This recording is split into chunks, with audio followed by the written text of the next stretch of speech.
मित्रों, कोरोना महामारी के खिलाफ पूरे देश के अंदर आदरणीय प्रधानमंत्री जी के नेतृत्व में और उनके मार्गदर्शन में पूरी मजबूती के साथ जो लड़ाई प्रारंभ हुई उसके अपेक्षित परिणाम आने प्रारंभ हो चुके हैं।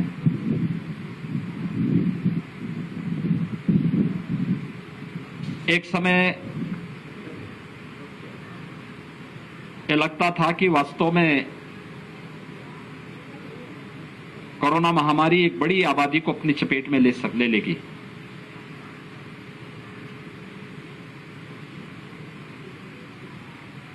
लेकिन उत्तर प्रदेश जो देश की आबादी का सबसे बड़ा प्रदेश है और इस पूरी लड़ाई में जिसकी एक अहम जिम्मेदारी भी थी और भूमिका भी है, हम लोगों ने ट्रेस, टेस्ट एंड ट्रीट के इस मंत्र को अंगीकार किया और उसके अनुरूप तेजी के साथ निगरानी समिति को और मोहल्ला समितियों को गांव-गांव और मोहल्लों में भेज करके स्क्रीनिंग की कार्रवाई, मेडिसिन वितरण की कार्रवाई, होम आइसोलेट या क्वारंटीन या हॉस्पिटल कहां उनको जाना है इसकी तैयारी और टेस्टिंग की क्षमता को विकसित करना। उत्तर प्रदेश आज के दिन तक 4,67,00,000 से अधिक लोगों को प्रदेश के अंदर कोविड टेस्ट कर चुका है। इसके साथ ही प्रदेश ने टेस्ट की क्षमता को काफी विकसित किया। मुझे याद है जब फर्स्ट वेव आई थी और पहला मरीज कोविड का उत्तर प्रदेश के अंदर मिला था 2 अप्रैल 2020 को, तो हमारे पास टेस्ट करने की कोई क्षमता नहीं थी। तब हमने एनआईवी पुणे सैंपल भेजे थे। एक भी मरीज को भर्ती करने की व्यवस्था हमारे पास नहीं थी। हमने आगरा के जो कोविड पॉजिटिव पेशेंट आए थे उनको सफदरजंग हॉस्पिटल दिल्ली हमें भेजना पड़ा था। लेकिन आज उत्तर प्रदेश 3 लाख से अधिक टेस्ट प्रतिदिन कर रहा है और मुझे आप सबको बताते हुए संतोष की अनुभूति हो रही है कि पिछले 24 घंटे के अंदर उत्तर प्रदेश में 3,26,000 से अधिक टेस्ट हुए हैं। टेस्ट की क्षमता को कैसे विकसित किया जा सकता है, ये हम लोगों ने इस दौरान यहां पर तैयार किया है। ऐसे ही आईसीयू और आइसोलेशन बेड्स की क्षमता फर्स्ट वेव से पहले हमारे पास नहीं थी। हमारे 36 जनपद ऐसे थे जहां एक भी वेंटिलेटर नहीं था, लेकिन भारत सरकार के सहयोग से आज हर जनपद में वेंटिलेटर हैं, एचएफएनसी हैं, ऑक्सीजन युक्त बेड्स हैं और हमने फर्स्ट वेव में लेवल 1, लेवल 2, लेवल 3 के बेड्स पर्याप्त मात्रा में बढ़ाए।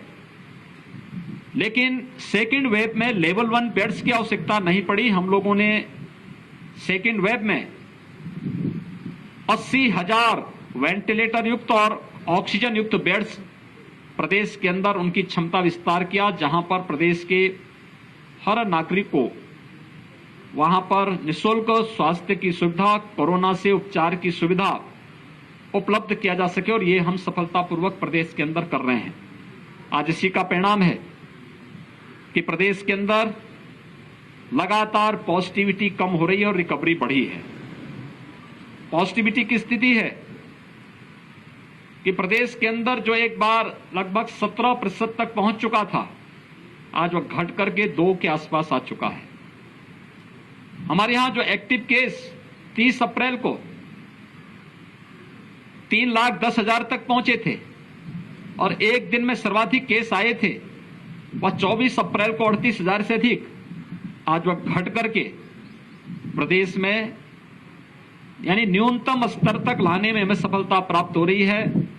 एक्टिव केस प्रदेश के अंदर अब 3,10,000 से घट करके मात्र 76,000 पे रह गए हैं और एक दिन में आने वाले पॉजिटिव केस जो 38,000 से अधिक आए थे अब वो 3,900 तक सीमित हो चुके हैं।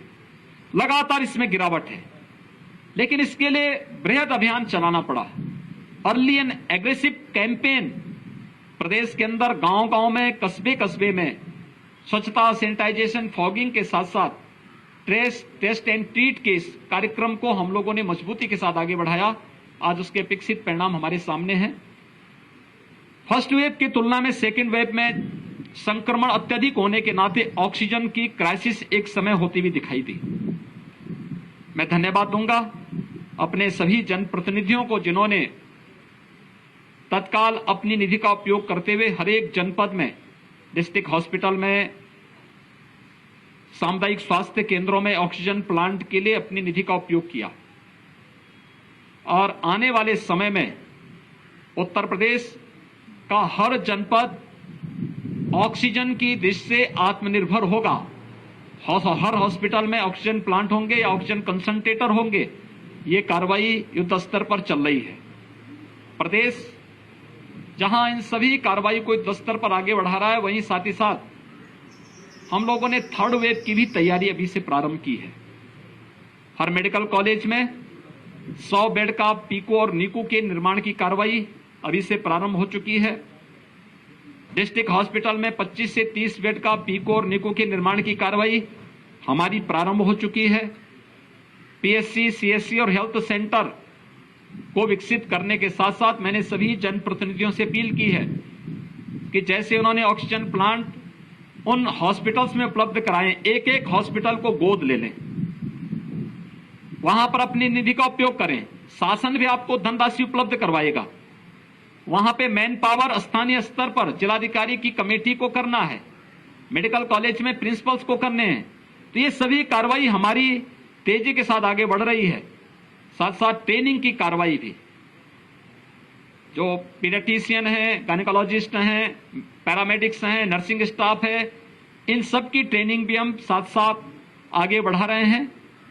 सरकार ने यह भी तय किया है कि हमने 45 से ऊपर सभी लोगों को भारत सरकार निःशुल्क वैक्सीन दे रही है। ये वैक्सीनेशन का कार्यक्रम युद्ध स्तर पर हर एक जनपद में प्रारंभ हुआ है। 18 से 44 वर्ष की उम्र के लोगों को प्रदेश सरकार वैक्सीन लेकर के और उन लोगों को वैक्सीन फ्री में उपलब्ध करा रही है। अब तक हम 23 जनपदों में 18 से 44 वर्ष की उम्र के लोगों को वैक्सीन दे रहे थे। 1 जून से सभी 75 जनपदों में हम वैक्सीन 18 से 44 वर्ष की उम्र के प्रत्येक व्यक्ति को उपलब्ध करवाएंगे। हमने इसमें प्राथमिकताएं तय की है। प्राथमिकता थर्ड वेव की आशंका व्यक्त की जा रही है कि थर्ड वेव बच्चों को ज्यादा प्रभावित कर सकती है। प्रदेश सरकार ने तय किया है कि हम थर्ड वेव से पहले 12 वर्ष तक की उम्र के बच्चों के अभिभावक स्पेशल बूथ स्थापित करके उन्हें वैक्सीनेट कर लें, उन्हें एक सुरक्षा कवच उपलब्ध कराएं। हर जनपद में न्यायिक अधिकारियों के लिए और मीडिया के लिए भी अलग से बूथ लगे, मीडिया और उनके परिवार के लोगों के लिए भी अलग से बूथ लगे। इसकी भी तैयारी 1 जून से आगे कर दी गई है। हम लोग कोरोना कालखंड में वर्तमान में इस 100 वर्षों की सबसे बड़ी महामारी का सामना कर रहे हैं, तो स्वाभाविक रूप से सरकार को कोरोना कर्फ्यू भी लगाना पड़ा। ये लॉकडाउन नहीं है, कोरोना कर्फ्यू है। लॉकडाउन में सारी गतिविधियां ब्रेक हो जाती हैं। यहां पे हमने किसानों से संबंधित गतिविधियों को पूरी छूट दी है, श्रमिकों से जुड़ी हुई सभी गतिविधियों को पूरी छूट दी है। उद्योग चल रहे हैं, खेतीबाड़ी का काम चल रहा है, प्रोक्योरमेंट के सेंटर हमारे संचालित हो रहे हैं, राशन की दुकानें हमारी संचालित हो रही हैं, कंस्ट्रक्शन के कार्य हमारे चल रहे हैं, सब्जी मंडी, फल मंडी ये सब संचालित हैं, आवश्यक और इमरजेंसी सेवाएं सभी संचालित हैं। परिवहन निगम की बसेज उत्तर प्रदेश के अंदर ये निरंतर चलायमान है, ये संचालित हैं, ये कार्य कर रही हैं। इसलिए हम लोगों ने कोरोना कर्फ्यू का सहारा लेकर के कि कहीं भीड़ न हो, कोरोना के संक्रमण की चेन को भी ब्रेक किया जा सके और साथ साथ हम लोग एक सामान्य नागरिक के जीवन के साथ साथ उसकी जीविका को भी बचा सकें। फिर भी कुछ लोगों की जीविका प्रभावित हुई हो, इसके लिए प्रधानमंत्री गरीब कल्याण पैकेज के अंदर मई और जून का निःशुल्क राशन वर्तमान में वितरित हो रहा है। जून, जुलाई और अगस्त 3 महीने का निःशुल्क खाद्यान्न राज्य सरकार भी अपने स्तर पर हर एक जरूरतमंद को उपलब्ध करवा रही है। प्रदेश के अंदर मेरा अनुमान है कि 15 करोड़ से अधिक लोग इसका लाभ लेंगे। एक महीने में 15 करोड़ से अधिक लोग इसका लाभ लेंगे। इसके अलावा और भी तमाम ऐसे लोग हैं जो प्रतिदिन मार्केट में, मुख्यालय में आकर के अपनी रोजी रोटी चलाते थे। उन लोगों के लिए जो प्रतिदिन कमाते खाते थे, किसी रेस्टोरेंट होटल में भोजन पा लेते थे, उनकी जीविका प्रभावित हुई है। होटल रेस्टोरेंट बंद चल रहे हैं। हर जनपद में कम्युनिटी किचन संचालित किए जा रहे हैं। हम लोगों ने यह भी कहा है कि मरीज के परिजन होटल रेस्टोरेंट बंद होने के नाते उनके सामने संकट होगा, कम्युनिटी किचन से उन लोगों को भी भोजन उपलब्ध करवाया जाए। और साथ साथ जिन लोगों की आजीविका प्रभावित हुई है, जून महीने से श्रमिक, संगठित और संगठित क्षेत्र के स्ट्रीट वेंडर, जिसमें ठेला, खोमचा, रेड़ी, पल्लेदार, कुली, ये सभी आते हैं। इसके साथ धोबी, नाऊ, मोची, माली, ये जो भी कैटेगरी है जिनकी आजीविका प्रभावित होती है या हुई है, इन लोगों को भरण पोषण भत्ता भी सरकार के स्तर पर उपलब्ध करवाने की तैयारी की गई है। गोंडा जनपद में भी और कमिश्नरी में भी सेकेंड वेव का सफलतापूर्वक मुकाबला किया गया। पॉजिटिविटी रेट यहां पर लगातार नीचे गई है। रिकवरी रेट स्टेट एवरेज के ही अनुसार यहां पर अच्छी ढंग से आगे बढ़ रही है। हमारा विश्वास है कि जो टीम यहां पर जनप्रतिनिधियों के मार्गदर्शन में प्रशासन, स्वास्थ्य विभाग, कोरोना वॉरियर्स, जनता जनार्दन, इन सबके सहयोग से कार्य कर रही है। बेहतर तरीके से लोग कोरोना का मुकाबला करते हुए दिखाई दे रहे हैं और उसके परिणाम भी सामने आ रहे हैं। आप सबसे मेरी अपील है, हम 100 वर्षों की सबसे बड़ी महामारी का सामना कर रहे हैं। हमारे सामने परिणाम तो अच्छे दिखाई दे रहे हैं, संतोषप्रद हैं, लेकिन अभी लापरवाही नहीं करनी है। हर एक व्यक्ति को हम इस बात के लिए तैयार करें। हाई रिस्क कैटेगरी के लोग बाहर न निकलें। शेष अन्य लोगों को अगर बाहर निकलना ही हो तो ये मास्क जरूर पहने, 2 गज की दूरी का पालन जरूर करें, वैक्सीन जरूर ले, टेस्ट कराने से भी ना भागें और वैक्सीन लगाने से भी ना भागें। टेस्ट उन्हें समय पर स्वास्थ्य की सुविधा उपलब्ध करवाएगा और वैक्सीन उन्हें सुरक्षा कवच उपलब्ध करवाएगा। आप सब इस जागरूकता के अभियान के साथ जुड़ेंगे, इसके अपेक्षित परिणाम आएंगे। धन्यवाद जी।